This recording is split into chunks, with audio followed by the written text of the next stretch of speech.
fracking is good for the environment. Listen.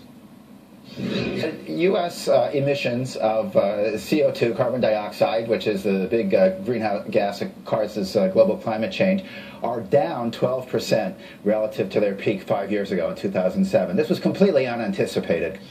All right, to repeat, that's a Harvard professor who says fracking is good for the environment because emissions go down when you use more natural gas. Joining us now, Jane Cleve, director of Bold, Nebraska. She's been on our program before, and we welcome you back, but you are a profound opponent of fracking, are you not? Well, I'm concerned about the fracking fluids in essentially when fracking companies say that they have proprietary use over those chemicals.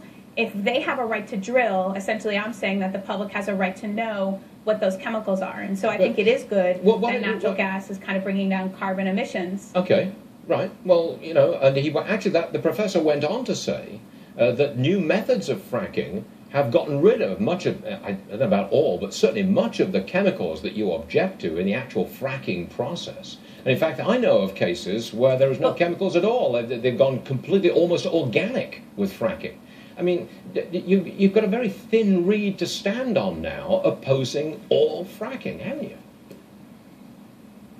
If that was true, then if that was true, states like California wouldn't have to be passing laws in order to force these companies to disclose the chemicals. And so what citizens are asking is just basic stuff, right? We're saying fracking in natural gas is a good thing when done safely. It's exactly what the Harvard professor was saying as well. But that's assuming that companies are actually going to disclose the chemicals and are going to do water testing pre and post, and are then going to make sure that it's in law. Is that it? Is that all you've got? You oppose fracking because you think that we don't know which chemicals are being used, therefore oppose fracking. That's it. That's all you got. Well, I don't oppose fracking. What I said is that I think it's critical that citizens have a right to know. That if companies have a right to drill, citizens have a right to know what chemicals are being used. And so I think we need a balanced approach to energy. I am not an environmentalist who says we don't need oil and gas. But what I am saying is that has to be safe, and citizens in the process that's being used on their land and in their water. We don't want contaminated water. You don't want contaminated water. Actually, want contaminated water. Well, and so I own property in New York State. A lot of these companies are still saying. Look, let me explain something. I own property in New York State. These companies are still saying they're not going to tell us what chemicals are being used. Hold on. We want to know that. Hold on. I own property in New York State. I've owned it for 12 years. When I arrived on that property, the water smelled real bad. Now, opponents of fracking are saying, oh, it smells bad because of fracking. That's not true. It smelt bad for centuries, for heaven's sake. And you're using this as an excuse to oppose job development, energy development throughout New York State. But hold on a second. I want to move on. Next topic. California Governor Jerry Brown.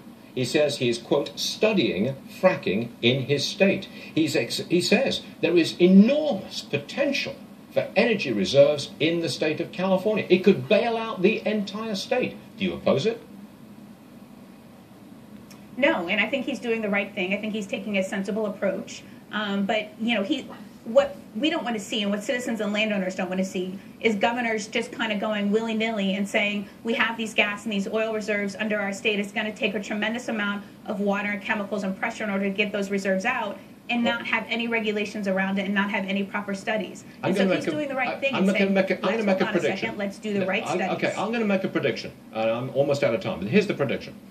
We will some company will say, yes, I'm using this chemical, and that chemical, but you will not be satisfied. You will then go to court and say, that chemical's terrible. No. That's bad. Get them out. We're not going to let it. Because your agenda is if no they have a right fracking. To drill, we have a right to know, and I know that we don't want benzene and in our water, you know, and so if they're using benzene and other chemicals that might cause cancer you have for a track families, record of litigation. Not okay. That's not a good source of energy. You have a track record of litigation. Your path to what you want is through the courts. And as soon as somebody says, I'm using this chemical, you will sue. That's a bad chemical. You will, won't you? Well, if corporations are going to be transparent about the chemicals that they're using, folks wouldn't have to be suing these companies, which is why a lot of times these small nonprofits are going against these big oil corporations and these big gas corporations.